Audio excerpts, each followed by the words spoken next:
Hey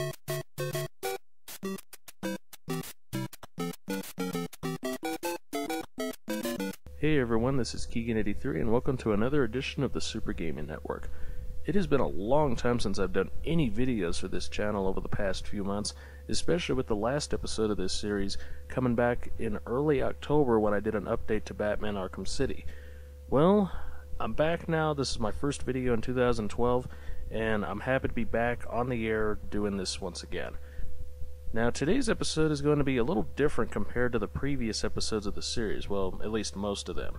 Over the past course of nearly a year now, I've been doing videos showcasing episodes of the Super Gaming Network, mainly talking about games that are up and coming, doing little initial impressions for the games, as well as providing little trailers to build up for a full episode, and even doing a couple episodes dedicated to wish lists for games that I would really like to see in the future. Now, over the course of my absence, I've been trying to come up with new concepts to make videos with, and some of those concepts were involving multiple subjects, like taking a look at what I thought about the last year, which was 2011, what games were good in the last year, which I played, and also what my thoughts could be for the upcoming months, because it looks like it could be a really good year for video games. So I thought about putting some of these concepts together, and today's episode, the main focus today will be a recap. A recap that's going to cover a lot of different things. I'm going to be talking about how 2011 went for me. I'm also going to be going into a lot of the games that I bought, not all of them, and I'm going to give you my initial impressions and give you my recommendations if these games are going to be worthwhile or not. I'm also going to be providing what I think of where the console race is going right now and what it is right now, and maybe give some thoughts for the future to wrap up the episode. So without further ado, let's get into the details. So the first question is, what did I think of 2011? 2011 actually I thought was pretty good. I had a chance to do a few things, and in addition to doing some YouTube videos like launching the Super Gaming Network, for instance, I managed to collect a lot of great games during the year of 2011 that I'm now going to start running through and once again provide my initial impressions about what I think of the games, and I'm going to talk about, once again, how to recommend them and if are they worth your time or not, because I don't want to steer you guys in the wrong direction and you end up getting a bad game on my account, so I don't want to do that. I really don't want to do that. So without further delay, let's take a look at the games that I'm going to comment about. The first game is a title that dedicates 20 years to a character that I've personally been a fan of since 1991. Man, I'm getting old. It's Sonic the Hedgehog and Sonic Generations. This is a real good game. In fact, I'm not ashamed to say it's a great game. I would personally recommend this to a Sonic fan both old and new because of how the gameplay measures up, how the graphics are, and just the overall factor as a whole is just great. The gameplay of the game features two different play styles. Well, not exactly radically different, but they are similar to each other.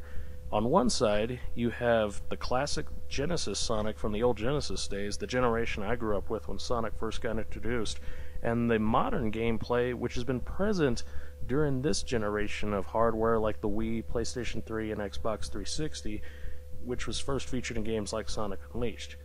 It also boosts a ton of nostalgic moments, from the well-designed and yet familiar level designs that contain tons of alternate routes and secrets. I'm even still finding out stuff today.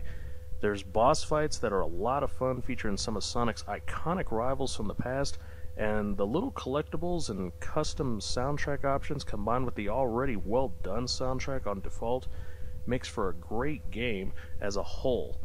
Of course, the game does have some problems. I'm not going to say the game's just a perfect score. I'm going to admit the game is actually pretty short, beatable in as little as one sitting. I took my time with the game. I beat it within 3 sittings. But yeah, the game is pretty short. It's about 5, maybe 6 hours long, and if you want to go out of your way and complete all the missions, you maybe get a few more hours out of that.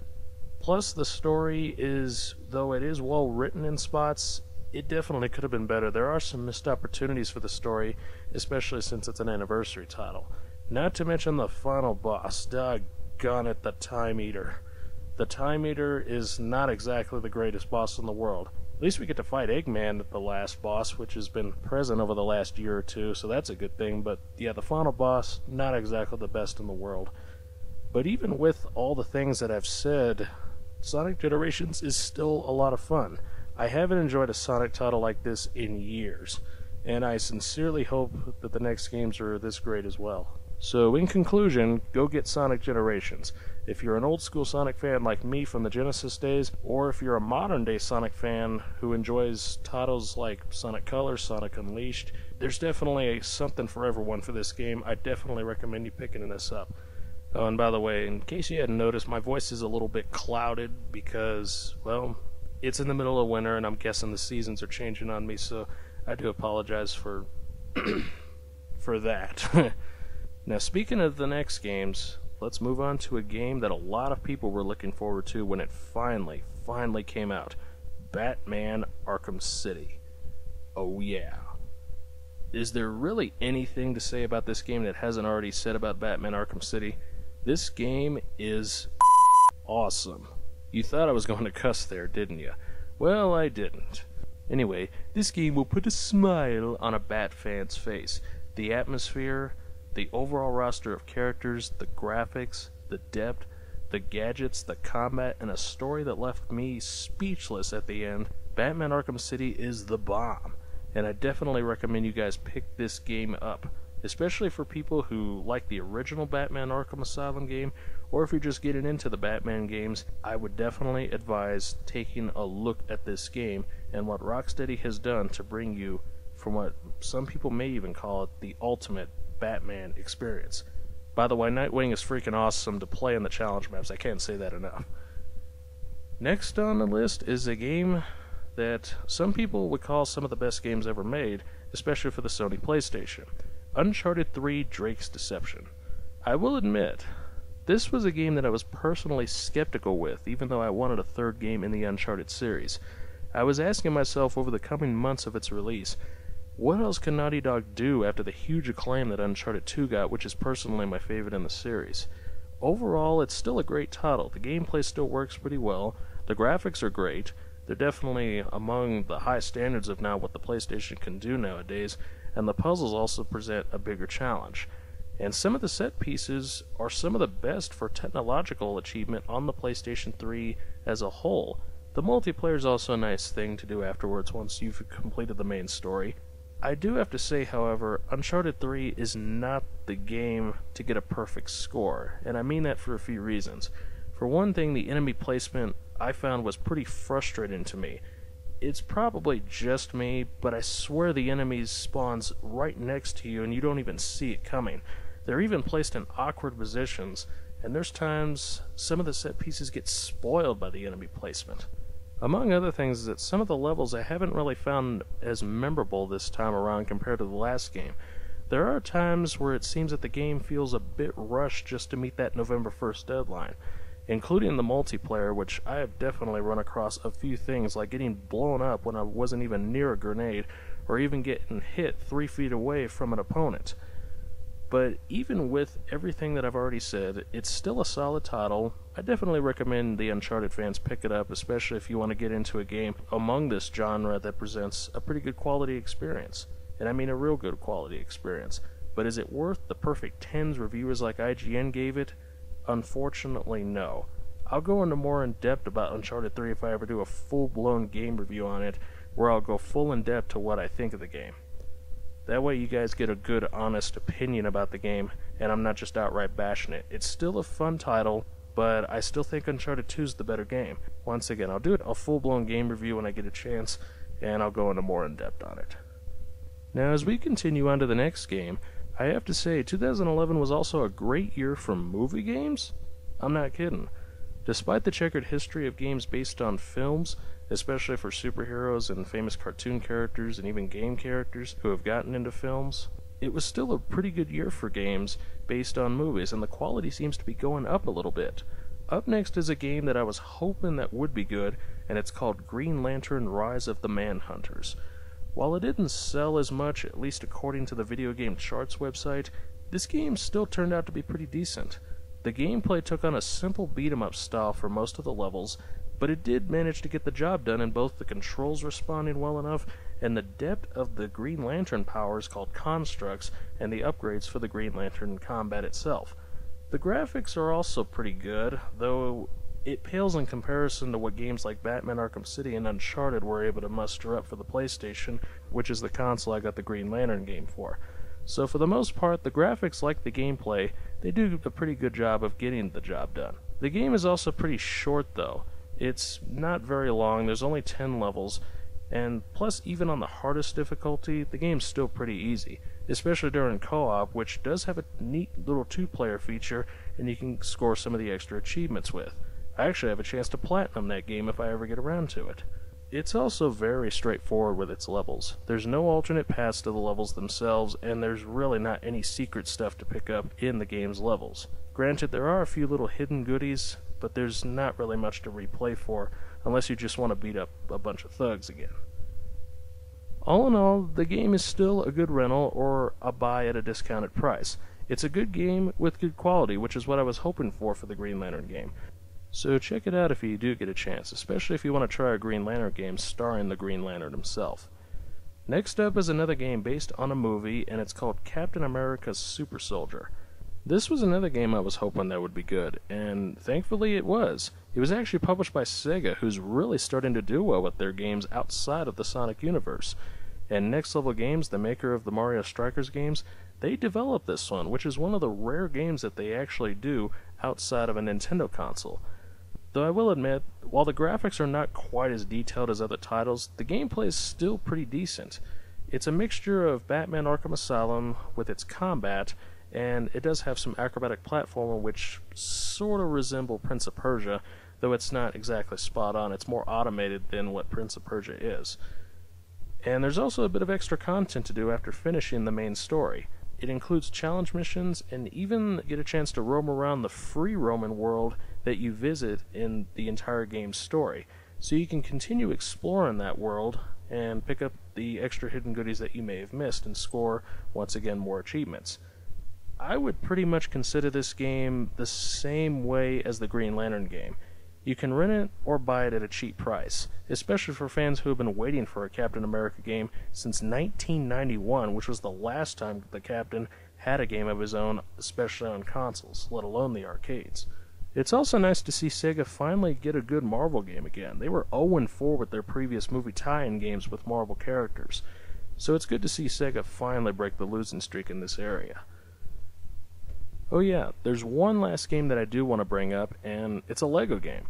Lego Pirates of the Caribbean by Disney Interactive and Traveler's Tales Games.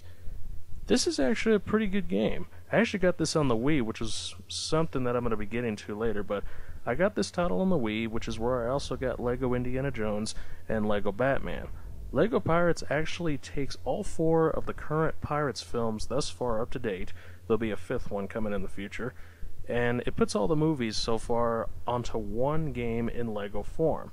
The game also has some improved graphics compared to the Lego Indiana Jones games and Lego Batman, which is a nice little touch considering how far the engine has evolved since the early Lego games from the PlayStation 2. It's also fairly well designed with its levels. It wasn't as frustrating for me as it was with Lego Indiana Jones 2. And I would also recommend this for people who are into Lego games, especially the kids who get into Legos. But if you're just getting into the Pirates franchise, I recommend you watch the films before getting this game if you even are into the Lego games in general. So yeah, Lego Pirates, good game, definitely recommend it for kids, especially also for people who are into Lego games and like getting into the Lego stuff. Well, we're finished looking at the games that I wanted to comment on. So here comes the next question. What do I think of the console race right now? I will say, while the Wii definitely won 2010 with its roster of games, I think the PlayStation 3 actually had the edge in 2011. And the biggest reason was the library of games that came out that year, because there were a lot of first-party titles out there released, and it definitely pleased a lot of people who were looking forward to those games. And it pleased a lot of people who have a PlayStation 3. Now, Microsoft I really have to give special props to because the Xbox sold a little better in 2011, plus some really good games for the system came out for Xbox fans during 2011 itself. But for the Microsoft Kinect, it did get some decent support. However, fans still seem to be waiting for those big games that were promised last year with the add-on system. Unless I missed something on that.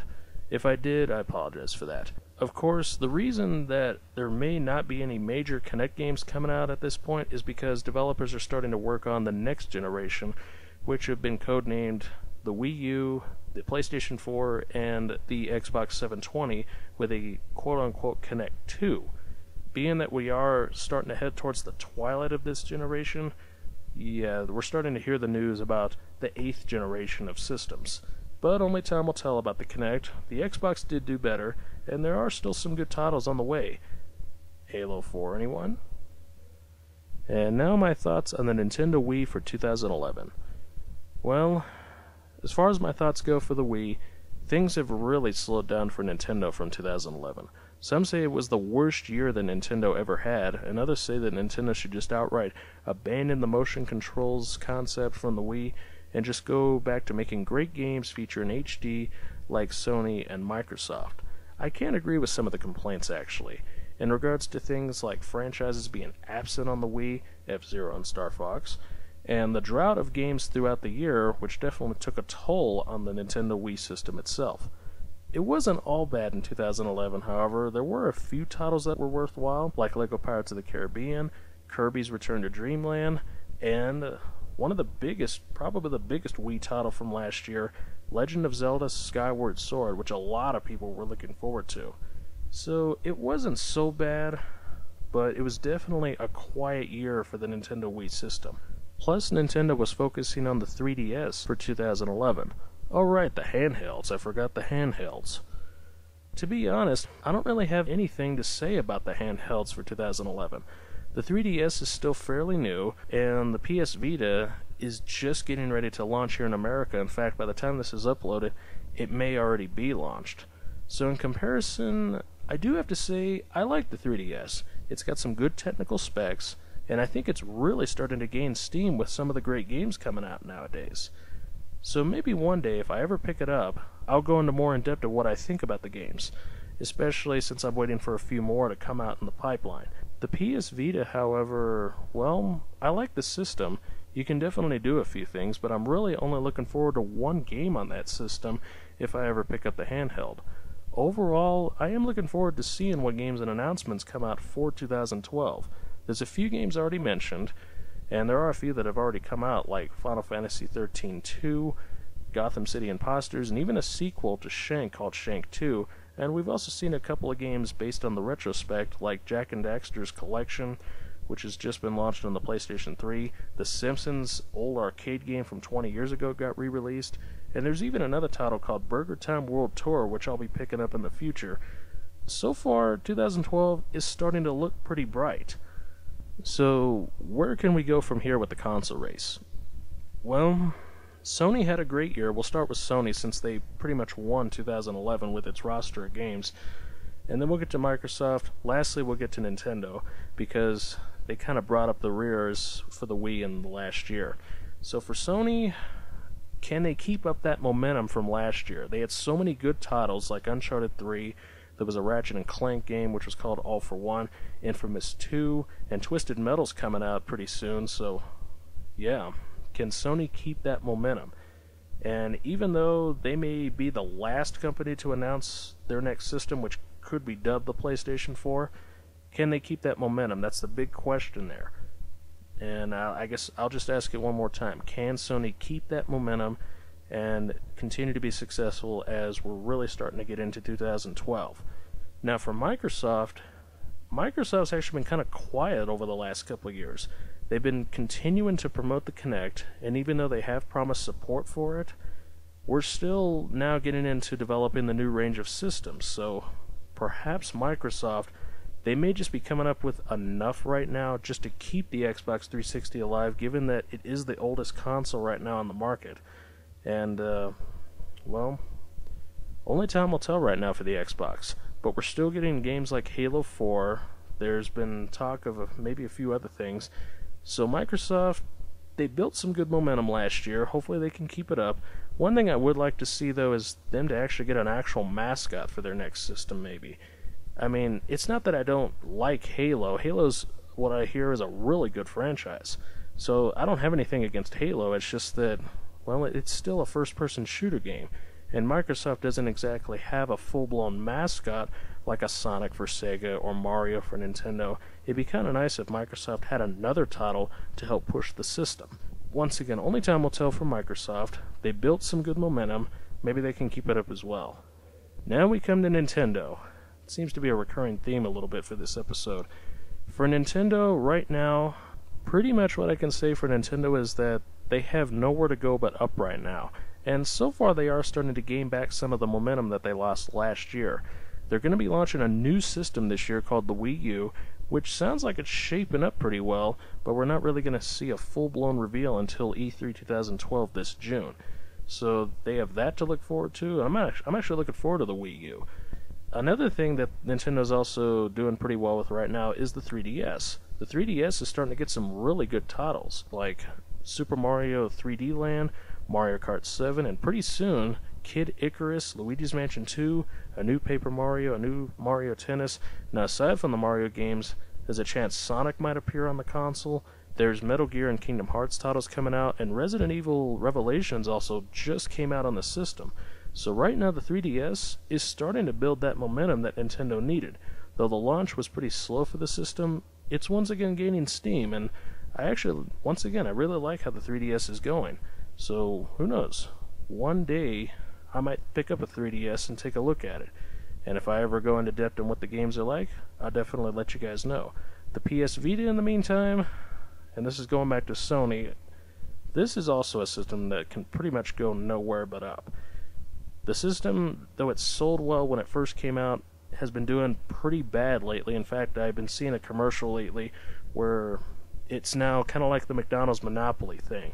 If you enter this little contest, you may have a chance to win one of these systems. I haven't done that yet, but if the PS Vita can actually get some more good games, then it may be a system worthwhile, because right now it could be on its way to facing the fate of what the original PSP did. So, pretty much to finish off here, as far as the consoles go, can Sony keep the momentum? Can Microsoft keep their momentum too, despite the 2 quiet years that they've had? And can Nintendo recover their momentum that they had during the time that the Wii was definitely in its prime, when it was selling so well?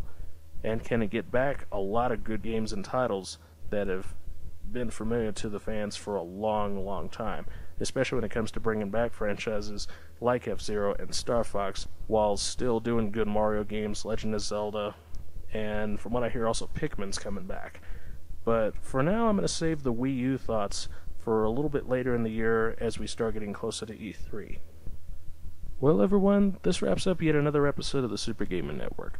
I hope you guys enjoyed it, and I'm also going to be opening the floor for a Q&A video. In fact, after this video, I'm going to start work on a channel update. I've got a lot of things to announce, and I definitely hope you guys will tune into that, because I'm going to announce a lot of things that I've been doing, especially in the absence that I've been away from this channel. So until next time, I'm Keegan83 of We Fell in a Tree. You guys have a good day. Thank you for watching. Until next time, everyone.